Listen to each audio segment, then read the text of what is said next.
This episode of the Old Dogs REI Network is brought to you by Mino Studio.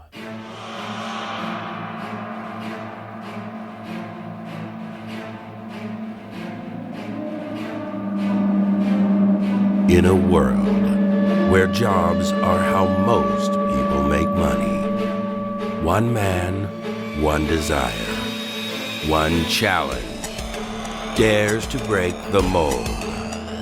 Welcome to the Old Dogs REI Network, where we don't work for money. Money works for us. Coming soon. Viewer discretion advised.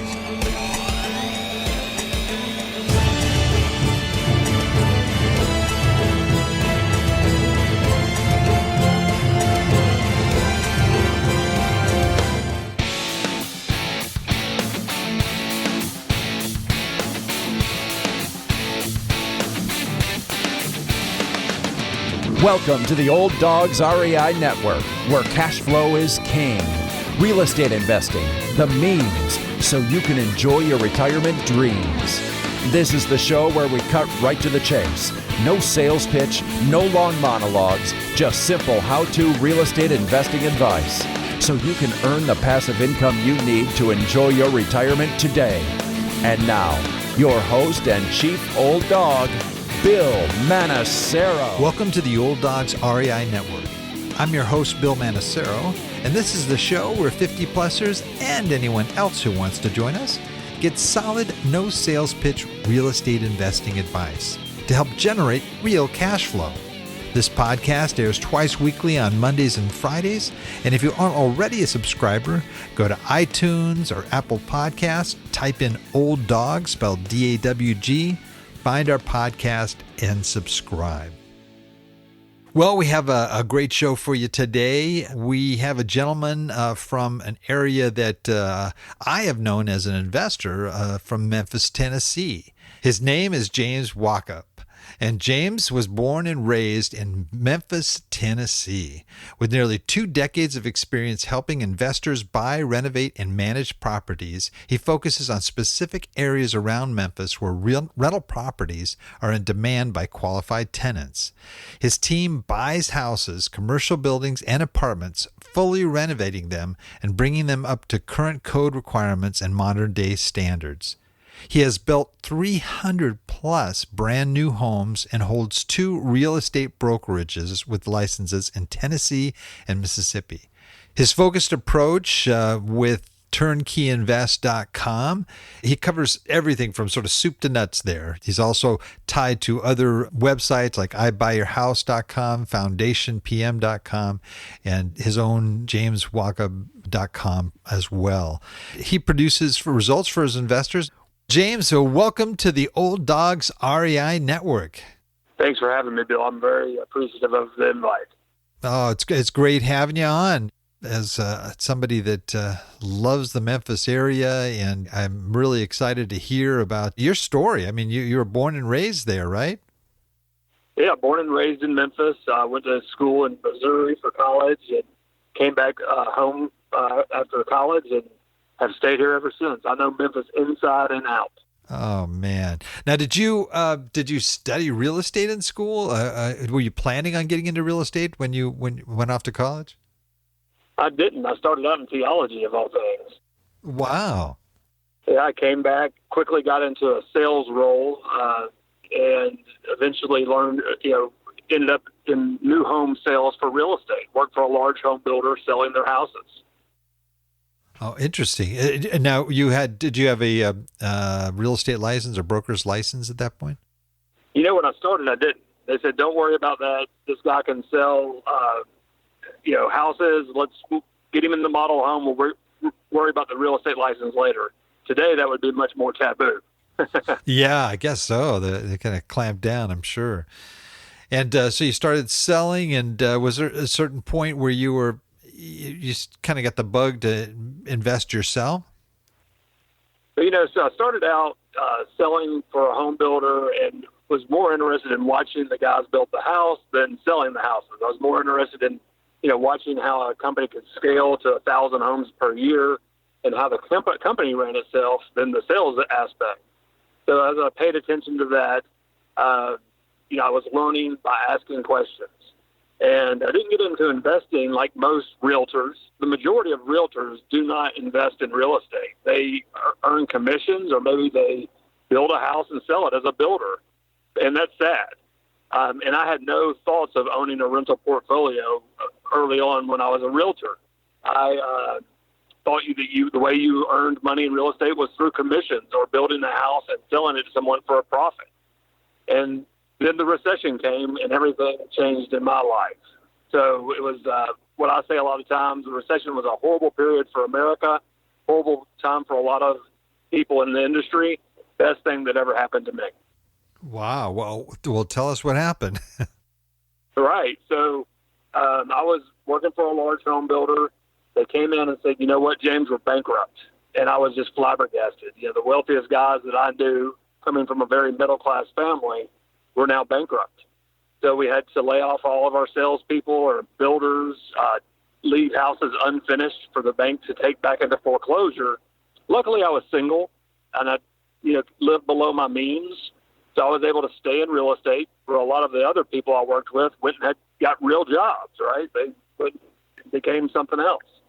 So I was able to stick through the tougher times. And about a year into the recession, I ran across a group of investors from California who saw an opportunity to come to Memphis and buy the inexpensive piece of land that had been foreclosed on by the builders and now owned by the bank. So we were buying lots that previously were $60,000 a piece for as low as $2,500. Wow, man! Building a brand new house and making it into a rental property. So through default, young guy and tons of energy. I said, well, who is buying houses? And it was an investment group. It was hedge funds, it was institutional buyers, and out-of-state investors. So for 5 years, I built brand new houses as rentals on those inexpensive lots. And I still build brand new houses as rentals today. However, those inexpensive lots are fewer and farther to come by. Today, if I were to buy a lot for $30,000, that's a smoking deal compared to the $2,500 lots I was buying at the beginning of this venture. In 2011, there were 1,400 bank-owned lots in the Memphis area. Today, there are 0 that I know of, and I hunt hard. Wow. So to develop, if you gave me 100 acres, and no one's going to give me 100 acres, it's going to cost me $25,000 to $30,000, depending on how hard the land is to develop, costs just to produce a home site to build on. So the build-to-rent model, sadly, is dying. Wow. And when you started building these houses and from these lots that you acquired, the foreclosed lots or what have you, what was the typical home that you built, and what did it sell for on the retail side? Sure. So it was the same house I was building for homeowners before. I specialized in 3-bedroom, 2-bath, 2-car garage homes, all on one level, 1,300 to 1,800 square feet. My clients before the recession were first-time home buyers, empty nesters, and a lot of people going through a divorce, looking for a smaller home because of their change in lifestyle. And interestingly enough, when we started building to rent, my renters were first-time, just got married, empty nesters, and people going through divorce. So we were selling those homes for $120,000 during the recession. The same house today, if I can build it for $150,000, it's still a great deal, but the days of the $120,000 brand new house are gone. Wow. The homes today, I mean, what are they valued at, some of those homes that you sold? Oh, 160, 180, depending on the area we built in. Right. So the guys that bought those, guys and gals that bought those have done very well. New homes attract a better class of tenant for the most part. They tend to take better care of the property. It's brand new. So if you tear it up, there's no one else to blame. It was a brand new house when you moved in. Right. You can ask for higher credit scores and cash reserves from your tenants and quality property like that. So they had a good tenant for the past 10 years plus, and the house has appreciated $50,000, $60,000 in some cases. That's great. You mentioned too that you also build these to rent them out as well as sell them, right? Do you? I mean, do you still do that, or for the most part, it doesn't make sense on the numbers at this point? Yeah, the majority of homes I'm building now are for homeowners. However, I still build to rent, and those houses are in the $200,000 price range. Lower cash-on-cash return or cap rate, depending on how you're looking at that. But for the specific investor who's looking for just an extremely passive income, it makes a lot of sense. They can buy 2 brand new homes, much more expensive than maybe a renovated house built in the 50s. That I do a lot of that as well. We'll talk about that. But they're placing, a FedEx middle manager, FedEx Memphis is home to FedEx. Sure, we'll talk about that in a little bit. That just got moved to Memphis. They got transferred for a job promotion. They've never been to Memphis. So they're just looking for a house for the next 2 to 3 years while they figure this place out.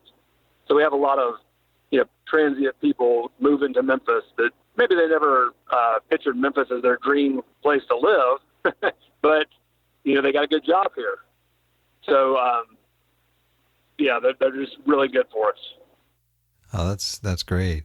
Starting off in construction, ground up especially, you didn't have a background in construction or anything, right? I mean, you were just kind of learning from the folks that you were observing as you're selling these homes.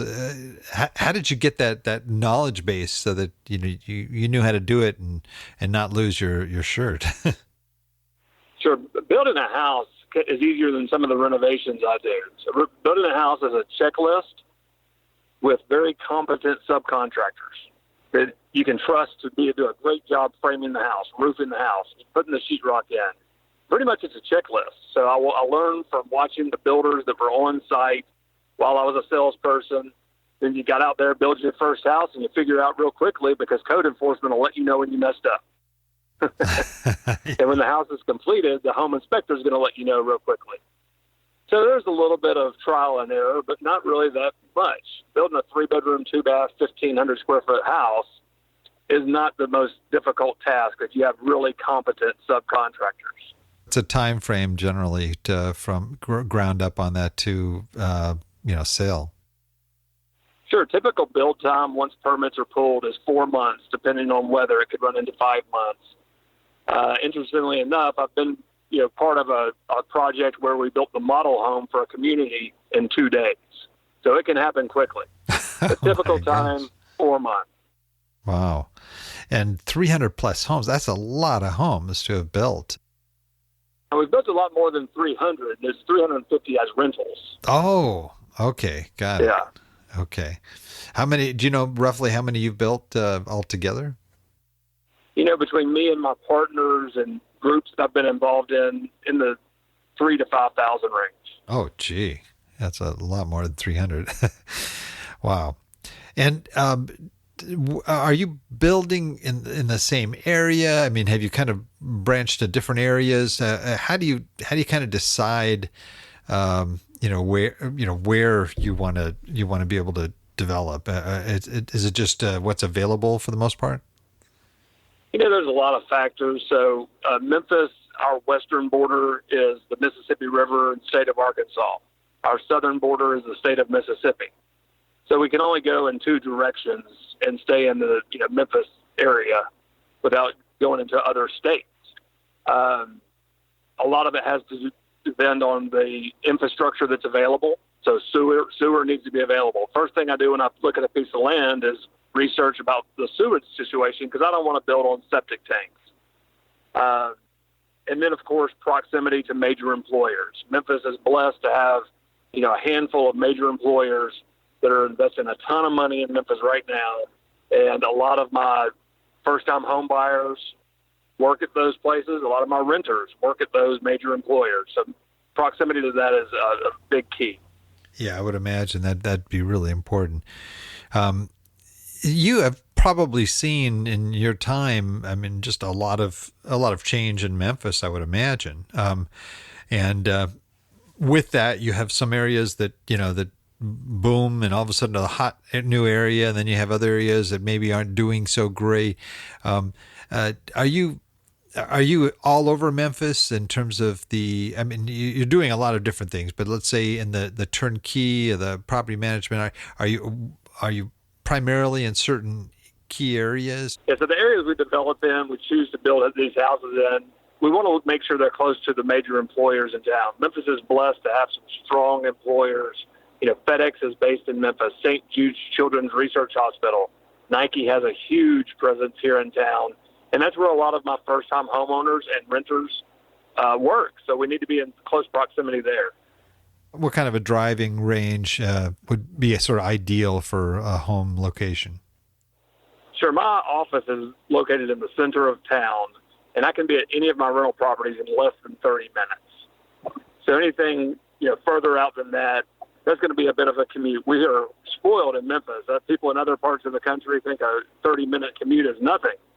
But everything's within 30 minutes of the major employers. Oh, that's great. So that's kind of the target you look for. Are there also sort of suburbs of Memphis that are maybe developing that are areas that you're watching? Yeah, and all of those are actually in that 30-minute drive. Since we are a logistics hub, we have an amazing interstate system for a town of only 1.3 million people, greater metropolitan area. So it's really easy to get around town. Even rush hour traffic isn't bad because of our interstate systems. You probably know this, but Interstate I-40 that goes east to west across America, straight through Memphis. That's right. Interstate 55 from Chicago to New Orleans, right through Memphis. And then we have two loops around town. So, interstates that loop around Memphis. And you think, wow, that's a huge interstate system for such a medium-sized town.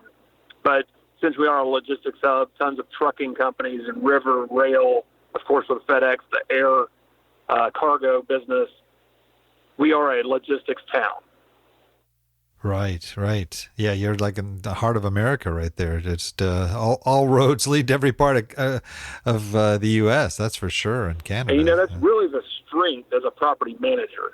If you were managing properties in larger cities like Atlanta, Dallas, you would need several offices to facilitate the entire area. One rental house to the next in Atlanta could take you an hour to get from fixing a toilet to installing a ceiling fan. So as a property manager, I can bop from one rental property to the next quickly.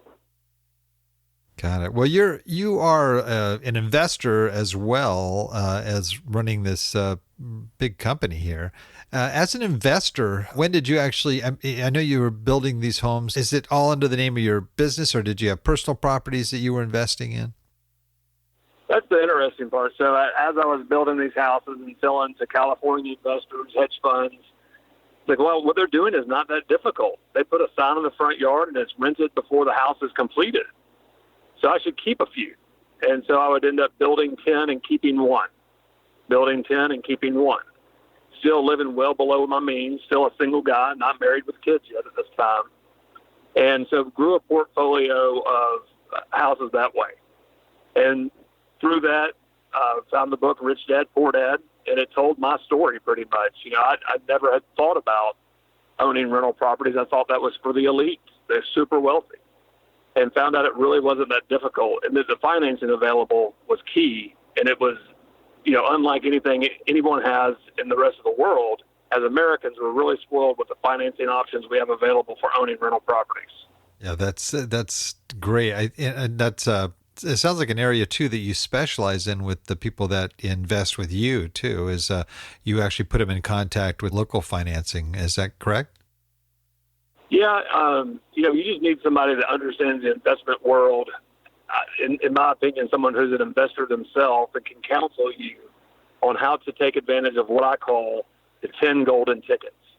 So as a red-blooded American, I'm entitled to up to 10 Fannie Mae, Freddie Mac loans. And you and a lot of your listeners are aware of this, but that's amazing. Just a few years ago, you could only get 6 Fannie Mae, Freddie Mac loans. Fannie Mae, Freddie Mac, of course, is a government-backed entity that secures your loan in case you ever defaulted. It kind of insures it. And what it allowed me to do was buy properties with as little as 20% down plus closing costs. Because I didn't have $120,000 for a brand new house to invest, but I could come up with $24,000 plus closing costs and buy a property once a quarter, once a year from the profits of building the houses. Oh, that's great. You still have that portfolio today, or did you sell them off? Sure, it's hard in my business to keep anything because you have a client that has a 1031 exchange. They need houses. You've got houses you personally own, so you end up trading sometimes. And so I own a few of those properties, but I've upgraded a bit, actually, into nicer properties that attract even a higher class of tenant who take better care of my property. And that's kind of my personal goal right now, is to always upgrade for that higher class of tenant. I've got a property that I just bought and renovated, put granite countertops, stainless steel, and the value is still low compared to other parts of the country, especially you guys out in California. It's worth about $240,000. And I just moved a naval officer. Memphis has a large naval presence here in town. A naval officer into this property. She signed a 3-year lease because she got an assignment at our naval base just outside of Memphis for 3 years. Huge credit score, great money in the bank. I've been over her house 5 times because I'm in the area. I've seen her working in the yard. She keeps that house as clean as I do my personal house. And my wife is type A, so that's saying something. And not that I don't have people that do that in the $70,000 homes that I own, but overwhelmingly in the nicer properties, I'm getting a better quality of renter. That's great. Well, that makes the world of difference, right? I mean, you're for a property owner, unless you've got that first renewal, or that it's hard to make money, doing that. It's really on one the year long term. leases should not exist. There's an instance where someone needs to rent a house for 1 year, but if that's the common, term of a lease, that's just not long enough for you to recoup, what it's going to cost to get the house rent ready. I like to see a tenant in my houses on average of 2.75 years by the data I've been tracking. We lose money in 2 places owning rental properties. When the tenants move out, the new tenant has to be put in the property. That's called a turn.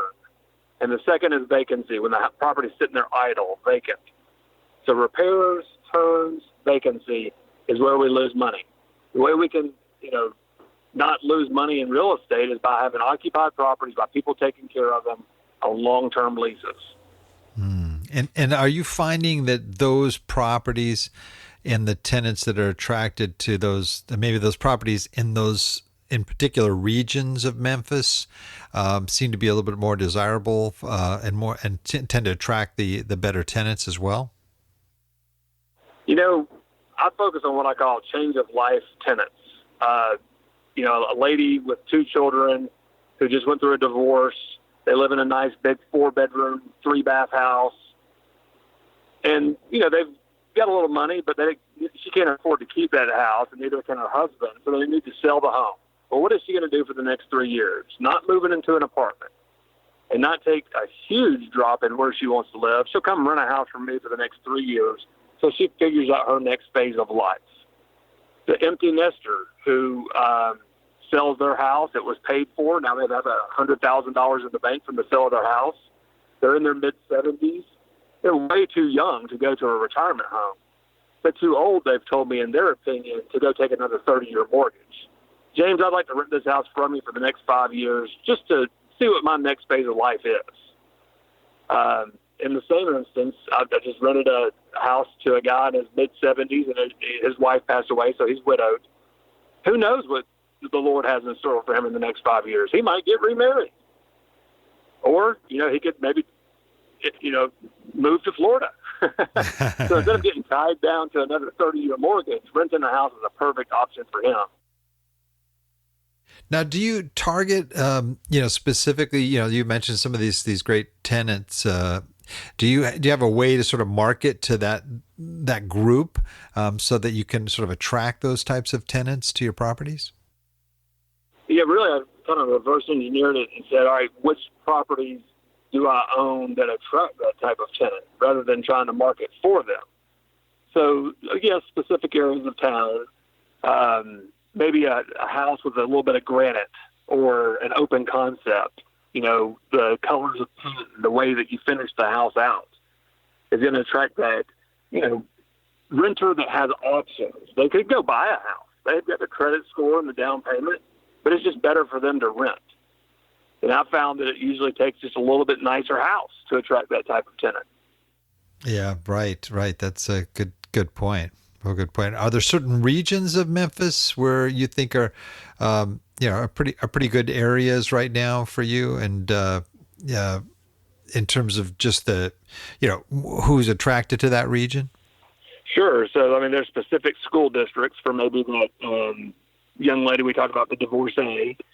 And then there's some big mega churches here in town for some of the empty nesters. If you're near those churches, you might have, might be more suitable for them. And medical needs, of course. My parents are in this situation now. If I wasn't in the industry, they need to be close to the hospital. They're in their 80s, where they go twice a week for, my dad gets iron put into him or whatever, see the heart doctor.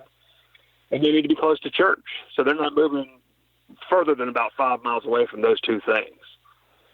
So it's really just using some common sense and saying, where does that high-class tenant want to live?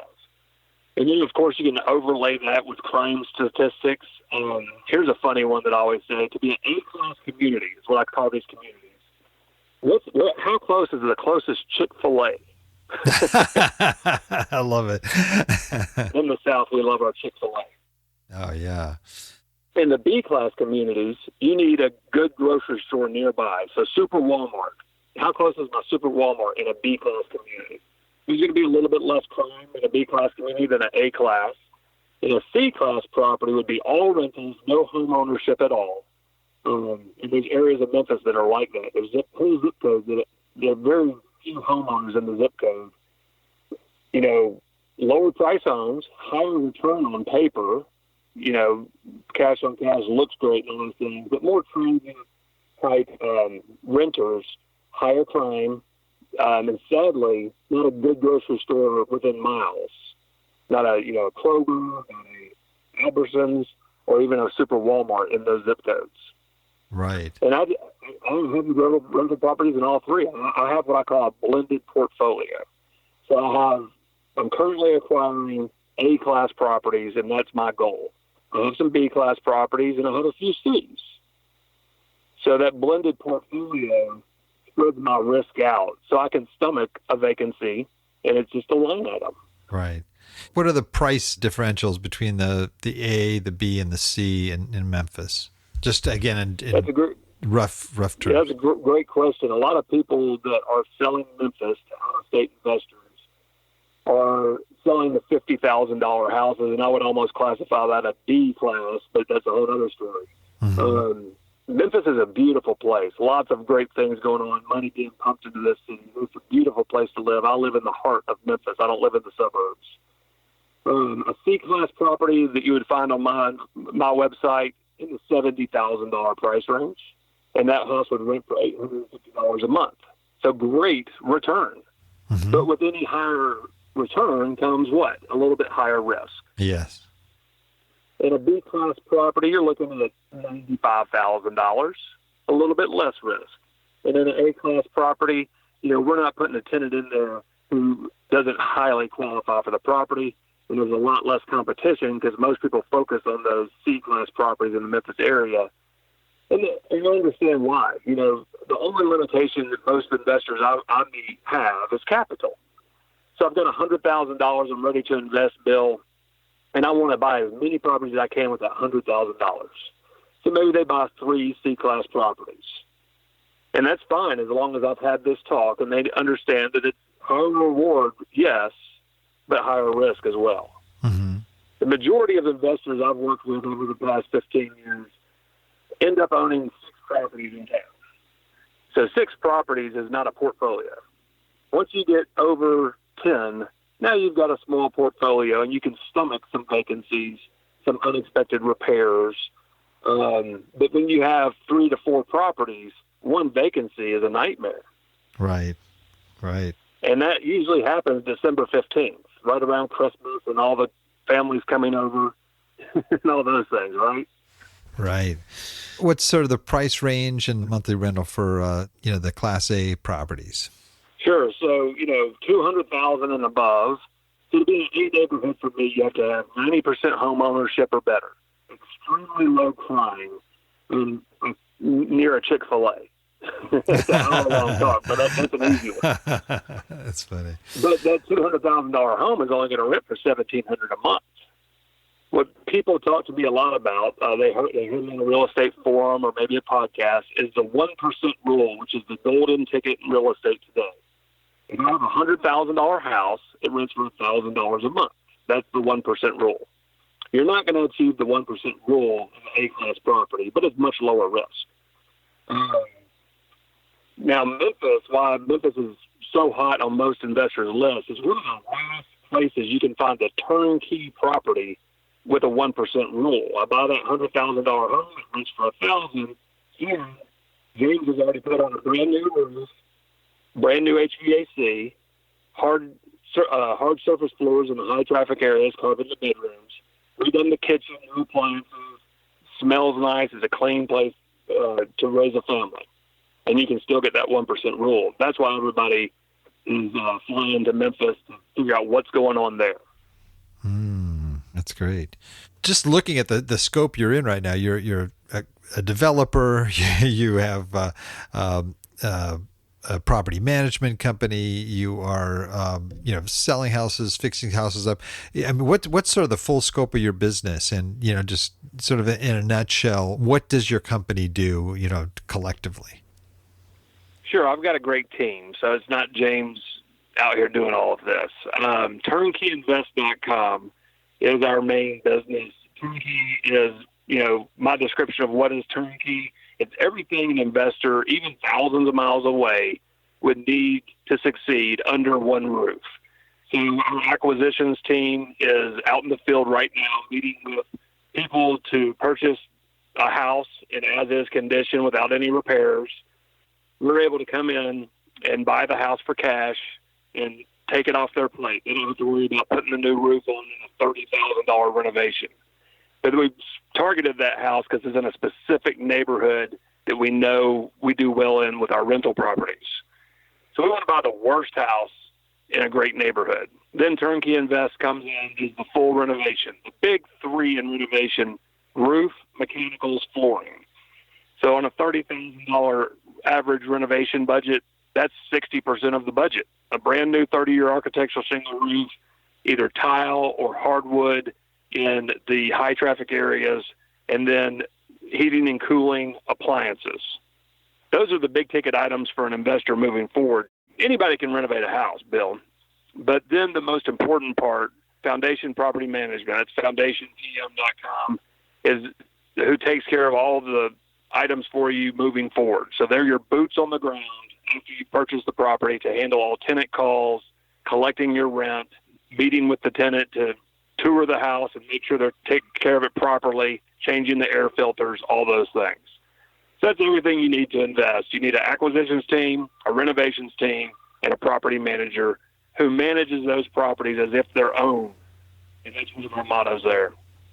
God, that's great. That is really a great service. Now, so when people contact you, what's generally let's say they're folks from California or other parts in the U.S. here. Do they see a house online and they say, hey, I want to find out about this house? Or are they saying, hey, I want to start investing in Memphis. Can you give me an idea? I know you have this really amazing big bus, right? That you actually take people on tours of Memphis, right? Or show them properties and so forth. Is that a pretty common thing for you?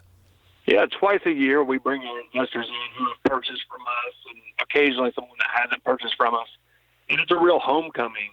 So you have a room of 50 investors. I never do more than 50 because after that you can't really have intimate conversation with each person over a long weekend.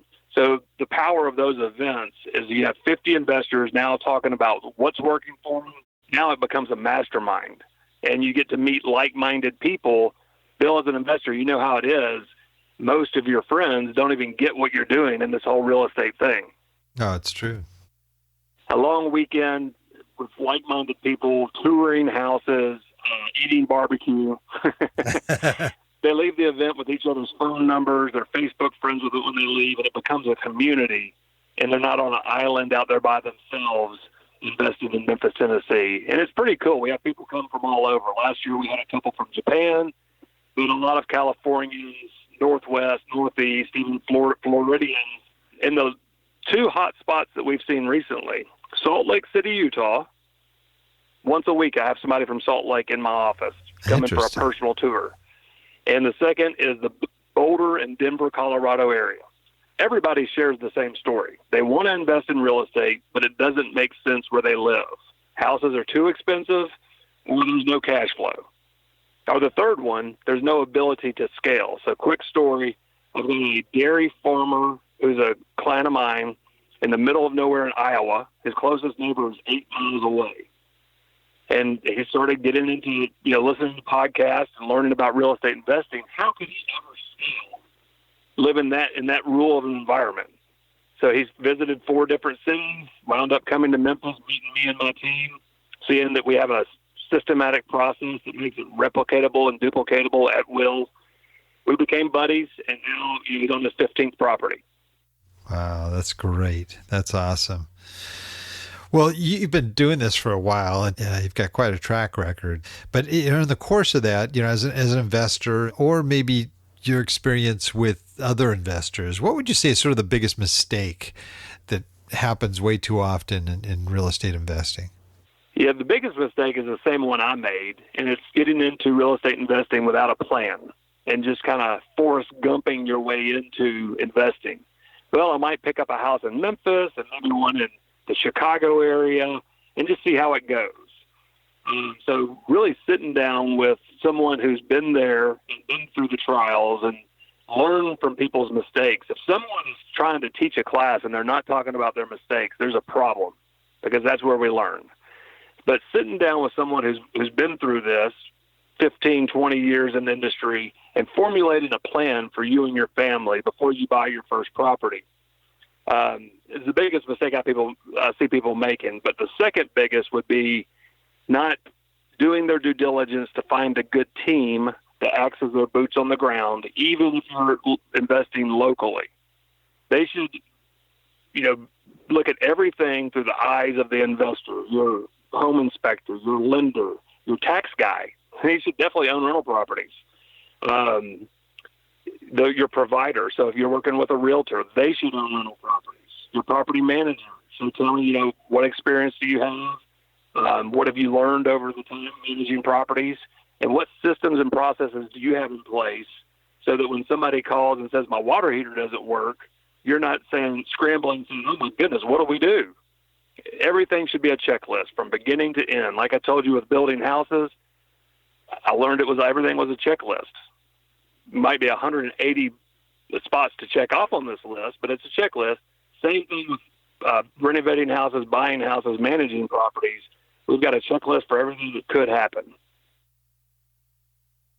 Now, for your turnkey company, do people they just buy the house? There's not really anything to do at that point, because you find the tenants, the whole 9 yards, right?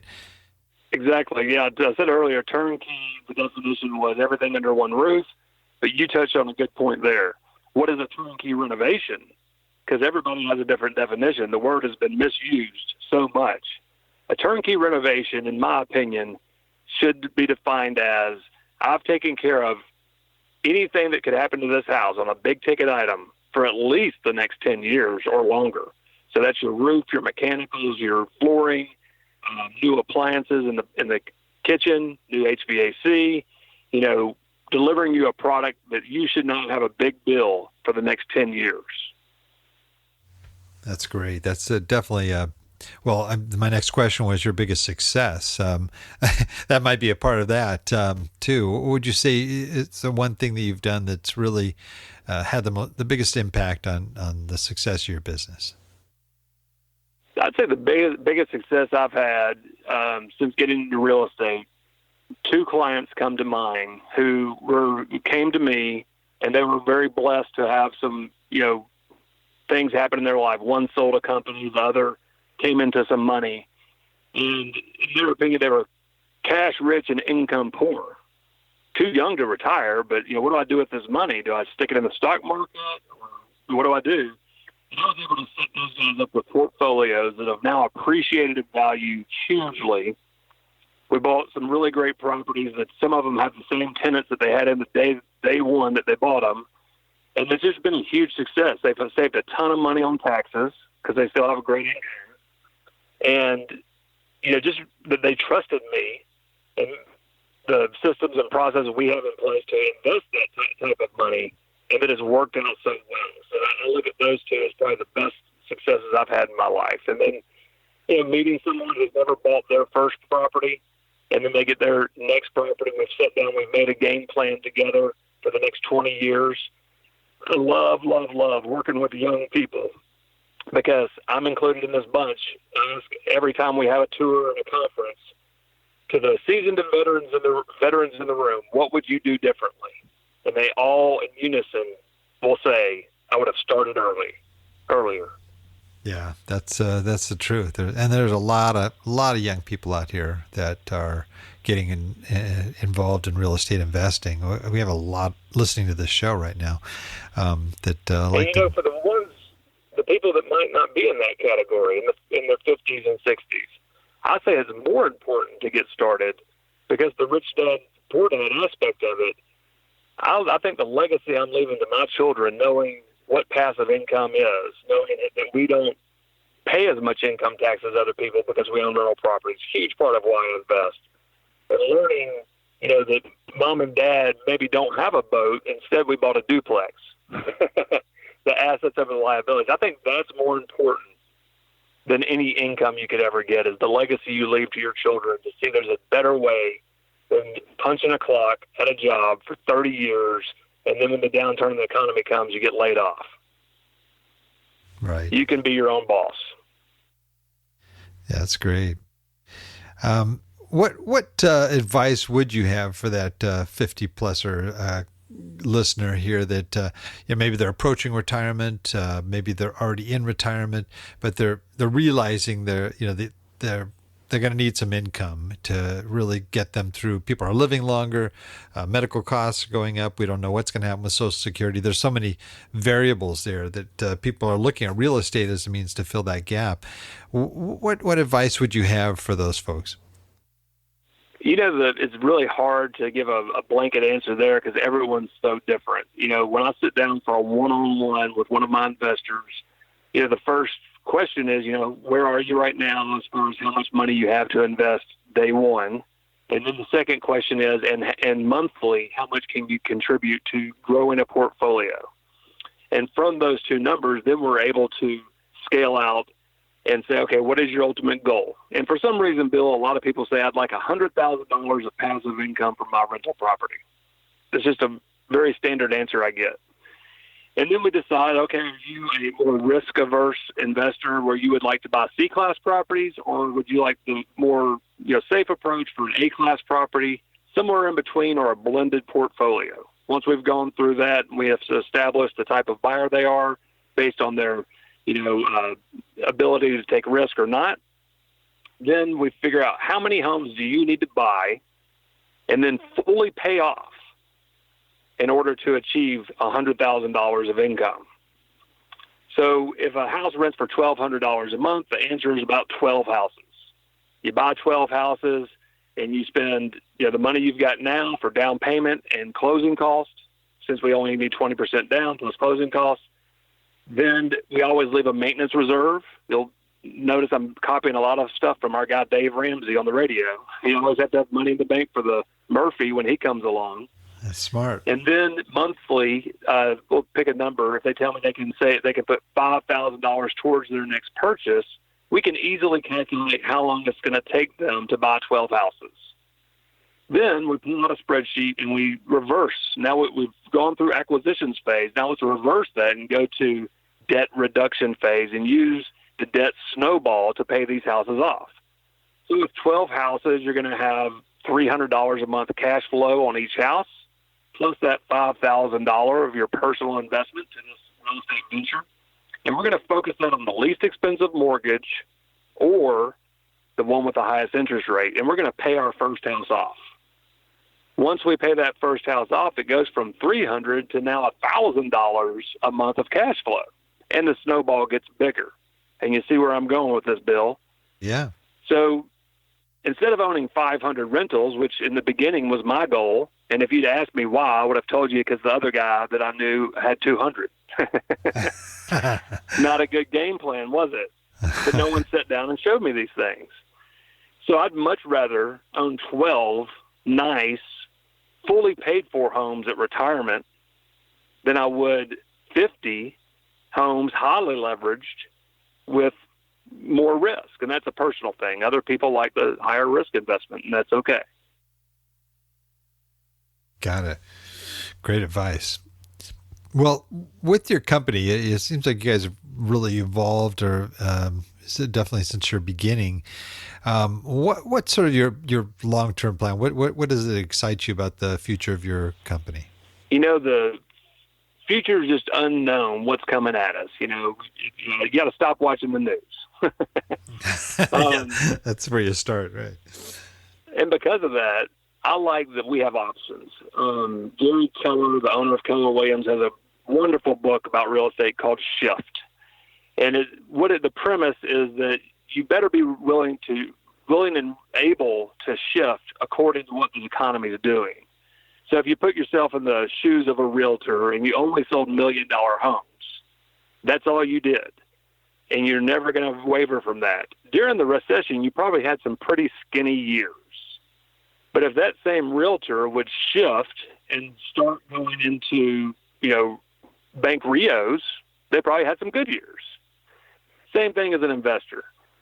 No matter what comes at us, I've built a company with systems and processes in place that we can shift and do whatever dictates the market needs to be.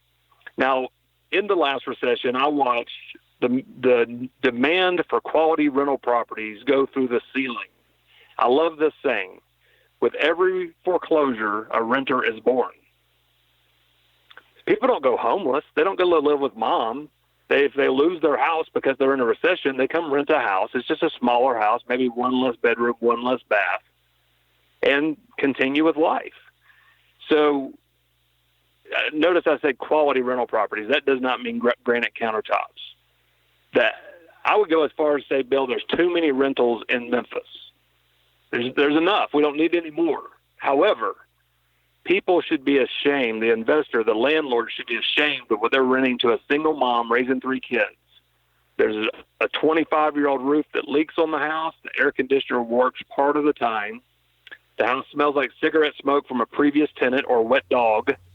And it's not even a safe place for the kids to run around. When I can deliver on the same street at the same rental amount a house with a brand new roof, and it's a safe place for kids to run around and have fun, and it smells nice, we're overloaded with tenants. So in the ups and downs of the economy, and who knows what's going to happen politically from year to year, the reason people like Memphis is because we're very slow and steady and, quite frankly, boring. Our houses appreciate 3 to 5% a year. But it's just year over year, there's a higher demand for quality rental properties. So that's where I see us going, is growing our rental portfolio, managing more and more properties for out-of-state money, out-of-the-country money that's looking for a great place to buy and hold long-term. And Memphis overwhelmingly just checks a lot of the boxes. So we're going to grow the rental side of the business. We're going to continue to build brand new homes. And, of course, we're going to grow our multifamily as well. That's great. Well, our time is just kind of zipping by here, James, and gosh, there's a lot more I could talk to you about. This is fascinating, and it's just to see how you've even done your own shift. You talked about it to everybody when the recession hit. Boom, that was one of the best times for you, and because you knew what to do. And likewise, I think that you've got a lot of great experience to share with our listeners.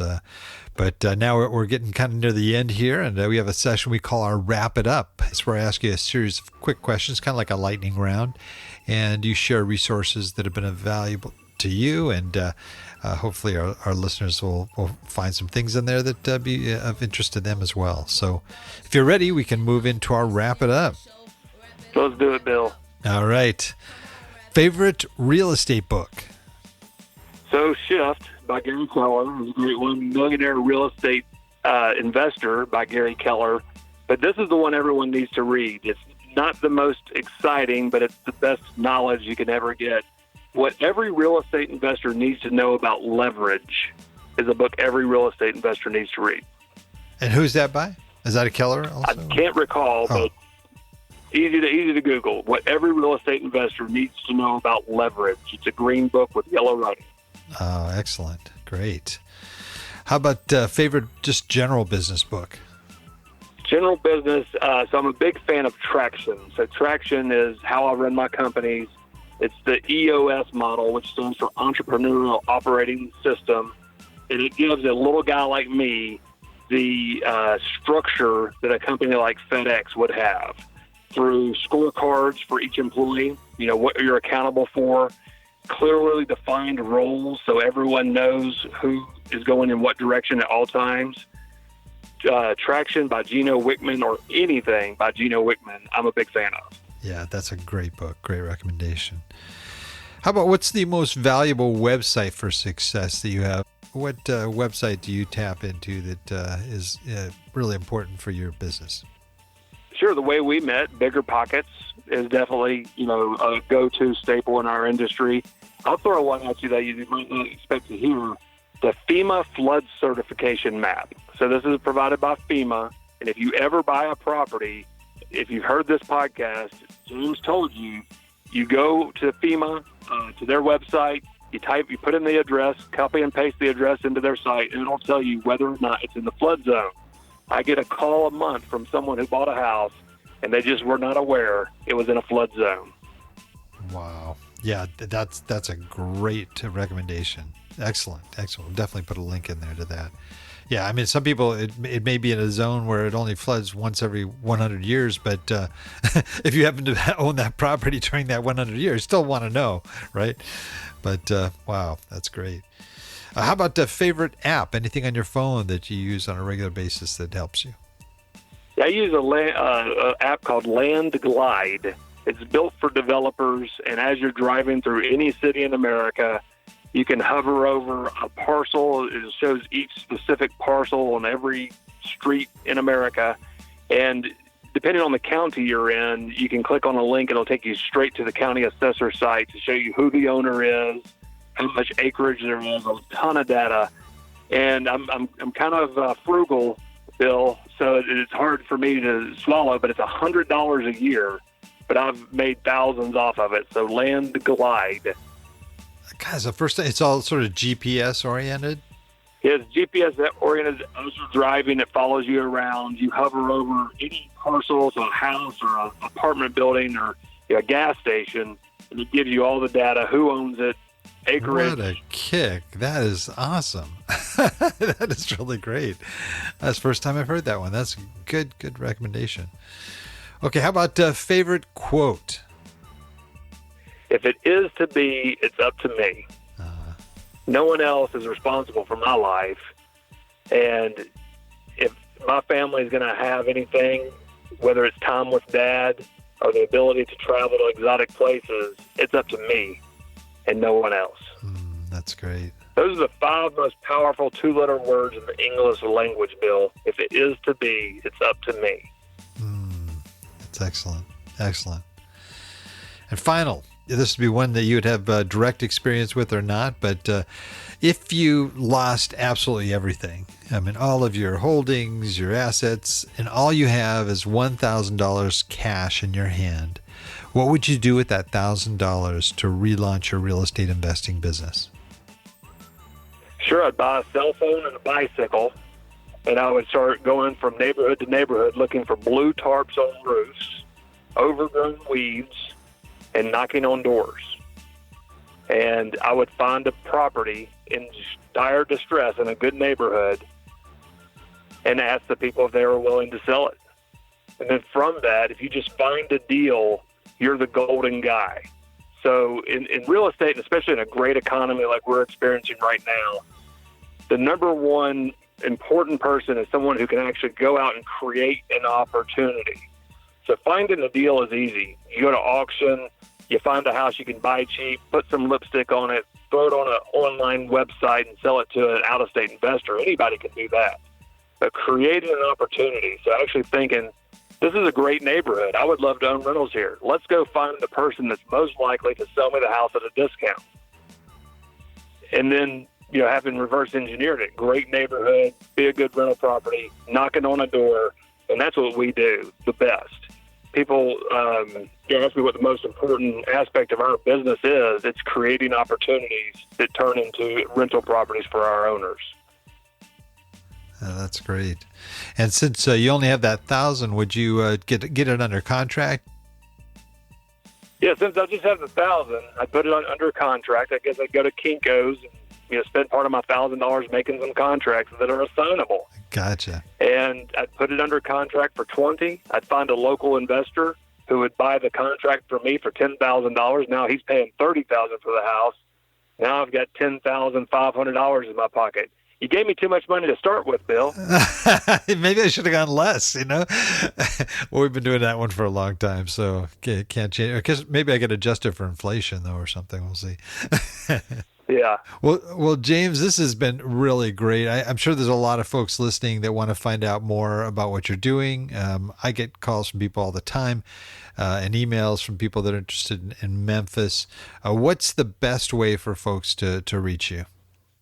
Sure. Go to turnkeyinvest.com. That's TURNKEY, invest.com.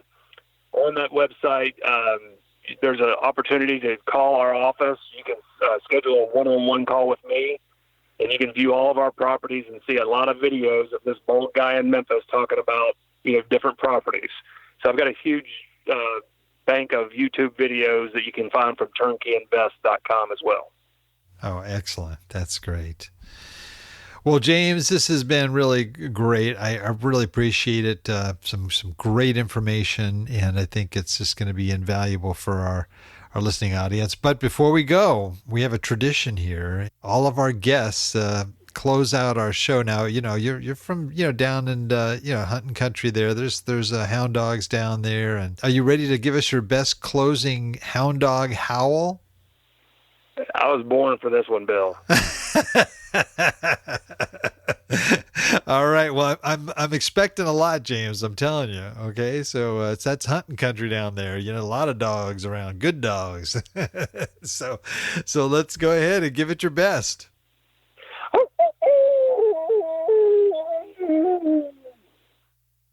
Ooh, that was good. that was a class act howl, That was really good. I like that. Thank you so much, Bill. You're an ace in my book.